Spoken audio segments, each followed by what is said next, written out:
नमस्कार। मैं हूँ सीमा चौहान। हमने हल्दी घाटी के प्रथम सर्ग में यह जाना कि अकबर पूरे भारतवर्ष पर राज करने के लिए आतुर था। जहां तलवार चली वहां तलवार चलाकर उसने युद्ध जीते।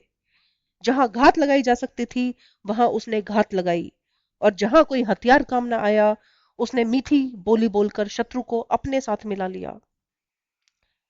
कहते हैं अकबर आगरे के किले के सामने एक मीना बाजार लगवाता था, और जहां स्त्रियों को आज्ञा थी कि बिना पर्दे के आए और वहां तरह तरह का सामान बेचें। इसके पीछे अकबर की एक चाल थी। वो बाजार में भेष बदल कर घूमता और अपने मनपसंद की स्त्री अपने हरम में भिजवा देता। अकबर की इस कुप्रथा से राजपूतों का रक्त खोलने लगा था, लेकिन अकबर के विरुद्ध कोई स्वर उठा ही नहीं था। कारण उसकी कूटनीति। जैसा देश वैसा भेष। जरूरत पड़ने पर वह रंग बदलने में माहिर था। तो आइए सुनते हैं हल्दी घाटी के द्वितीय सर्ग को। कर उन्मत्त प्रेम के लेन देन का मृदु व्यापार, ज्ञात न किसको था अकबर की छिपी नीति का अत्याचार। अहो, हमारी माँ बहन से सस्ता था मीना बाजार, फैल गया था अकबर का वह कितना पीड़ा मैं वह विचार। अवसर पाकर कभी विनय नत, कभी समदतन जाता था, गरम कभी जलसा पावक सा, कभी नरम बन जाता था। मानसिंह की फूफी से अकबर ने कर ली शादी थी, ओह तभी से भाग रही थी कोसों हमसे आजादी थी। हो उठा था विकल देखकर मधुर कपोलों की लाली, पीता था अग्न सा कलियों के अधरों की मधुमेह प्याली। करता था वह किसी जाति की कांत कामनी से ठनगन, कामातुर वह कर लेता था किसी सुंदर स्त्री का चुंबन। था एक समय कुसुमाकर लेकर उपवन में बाल हिरन, वन छटा देख कुछ उससे ही गुनगुना रही थी बैठ किरण। वह राका शशि की ज्योत्सना सी, वह नव वसंत की सुषमा सी, बैठी बखेरती थी शोभा, छवि देख धन्य थे वनवासी। आंखों में मंद की लाली थी, गालों पर छाई अरुणाई, कोमल अधरों की शोभा थी, विद्रुम कलिका सी छाई। तन कांति देखकर अपलक थे खुले कुसुम कुल नयन बदन, उसकी सांसों की सुरभि पवन लेकर बहता था मंद मंद। पट में तन तन में नवयौवन, नवयौवन में छविमाला थी, छविमाला के भीतर जलती पावन सतित्व की ज्वाला थी। एक जगह जग की शोभा, कोई न देह में अलंकार, केवल कटी में बंधी एक शोणित प्यासी तीखी कटार।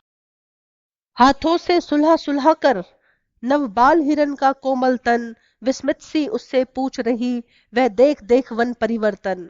कोमल कुसुमों से मुस्काता छिपकर आने वाला कौन, बिछी हुई पलकों के पथ पर छवि दिखलाने वाला कौन। बिना बनाए बन जाते वन, उन्हें बनाने वाला कौन, कीचक के छिद्रों में बसकर बीन बजाने वाला कौन।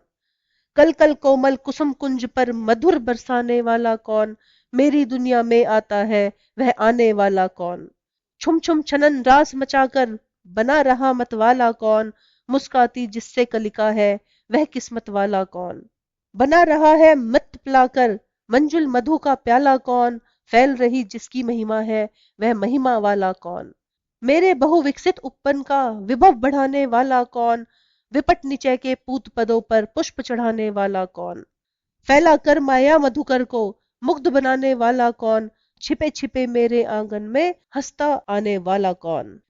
महक रहा है मलयालन क्यों, होती है क्यों कैसी कूक, बोरे बोरे आमों का है भाव और भाषा क्यों मुंह।